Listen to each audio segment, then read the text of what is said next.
नेपाली कांग्रेसका महामन्त्री गगनकुमार थापाले फागुन 21 गतेको निर्वाचनबाटै नयाँ संसद आउने दाबी गरेका छन्।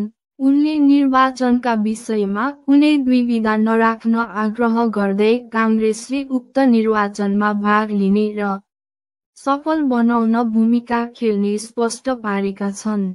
सोमबार सामाजिक सञ्जाल मार्फत धारणा राख्दै महामन्त्री थापाले फागुन 21 को लम्बन निर्वाचन संविधानलाई सही मार्गमा ल्याउने एक मात्र बाटो भएको बताएका छन्।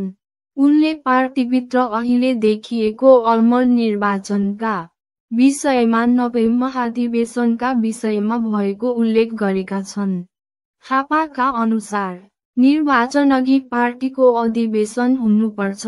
अधिवेशनबाट आउने नेपाली कांग्रेसको नीति र नेतृत्वले मात्रै पार्टीलाई निर्वाचन लड्न योग्य बनाउने उहाँको अडान छ।